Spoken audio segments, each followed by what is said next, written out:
Bunu bütün ressamlar söylüyor. İlham diye bir şey yok. Eğer ilham varsa insanın beynidir. Beyniyle her zaman resim yapabilir. Bekleyeyim de ilham gelsin resim yok. Böyle bir şey olmaz. Eğer hakiki bir ressamsanız her zaman oturduğunuz zaman resim yaparsınız. Boyanız mı yok? Alın siyah kalemi, beyaz kağıda resim yapın. Her zaman resim yapılabilir. İyi bir ressamsa veya ressamsa diyelim, iyi diye ayırmayalım da.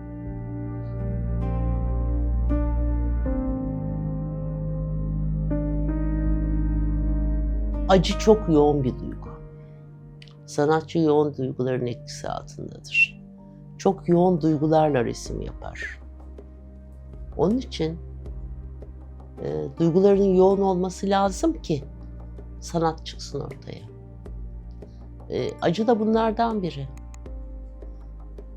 Onun için bir de insanın biyokimyasına aykırı acı çekmemek. Biyokimyasında muhakkak acı çekmek var. Yani bu kesin. Azı var, çoğu var. Ama sanatçılar bunu yoğun yaşarlar, acıları. Çünkü duygusal insanlardır. Sanatçı olmak için birinci şart duygusal olmak lazım. İyi bir sanatçı olmak için. Diyeceksiniz ki duygusal olmayan sanatçı olamaz mı? Olur, o da olur. Ama artık o sanatçı mı bilmiyorum.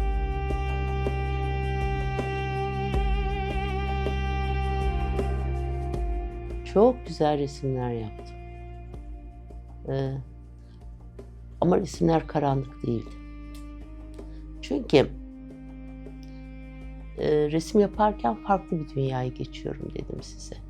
Karanlık dünya geride kalıyor. Resimde farklı oluyor. O evreye geçiyorum. Acıyı dönüştürmek mi istiyorsunuz? Yoksa ifade etmek mi istiyorsunuz? Tek kişi olarak düşünüyorsunuz bütün sorularda beni. Bu böyle değil. Orası farklı yer. Resim farklı bir yer.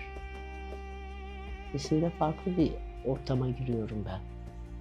Acı dışarıda kalıyor. Onun için ne dönüştürmekten bahsedebilirim, ne de acıyı göstermekten bahsedebilirim.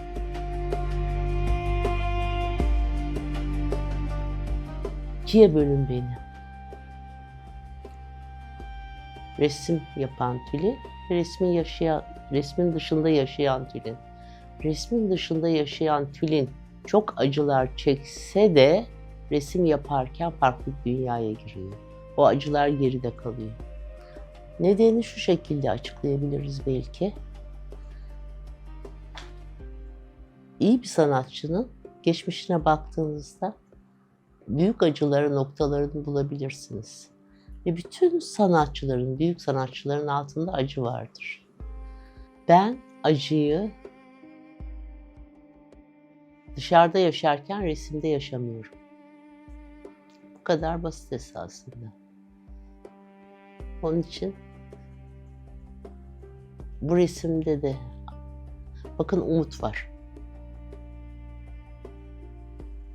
Acı yaşasanız da, her taraf acı olsa da her zaman bir umut var.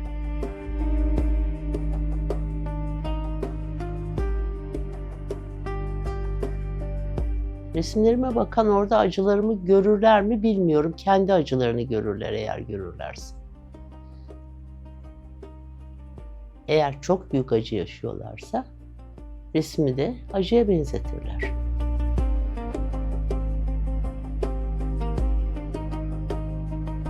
Ben acılarımın hepsini içimde saklarım. Çevrede bazı insanlar görüyorum, acılarını anlatıyorlar. Paylaşmakla acı olmaz. Karşındaki insan acıyı hissedemez.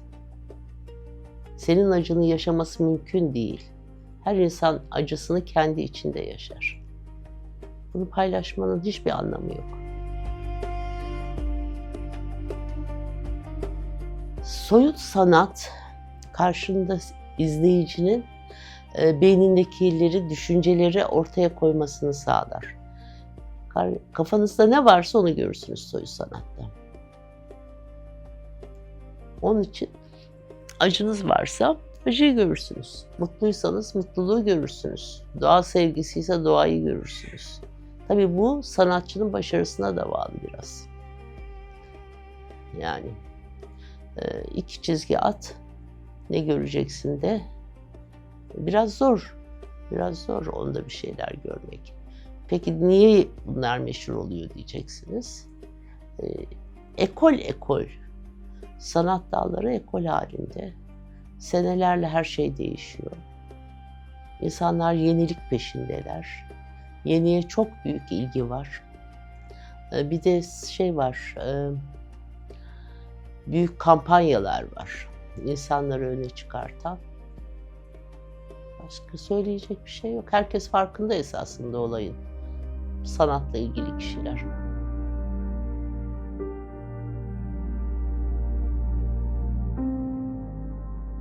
Picasso'nun söylemek istediği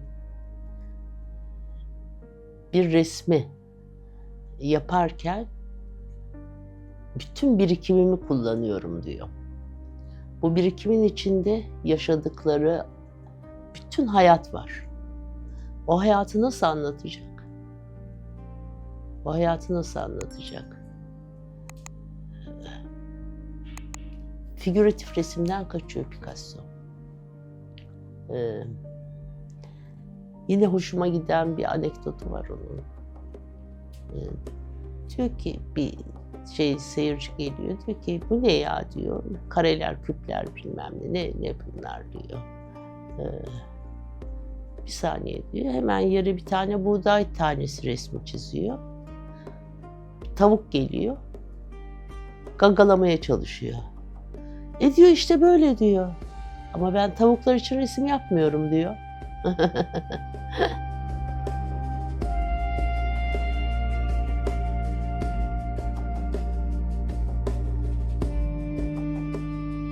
Pek fazla ben dışarıyla irtibatım yoktur. Seyahate de fazla gitmiyorum. Kardeşim bazen çağırıyor. Ama senin boyaların burada yok, sen gelmezsin diyor. Resim benim için çok önemli. İlham da her zaman içimde var. Şimdi oturayım yine resim yaparım. Çünkü oraya fırçayı elime aldığım zaman farklı bir dünyaya geçiyorum.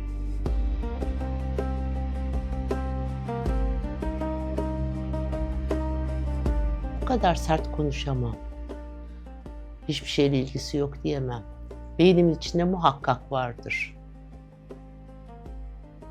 Beynimi takip ediyorum diyelim. Beynim ne isterse onu yapıyorum.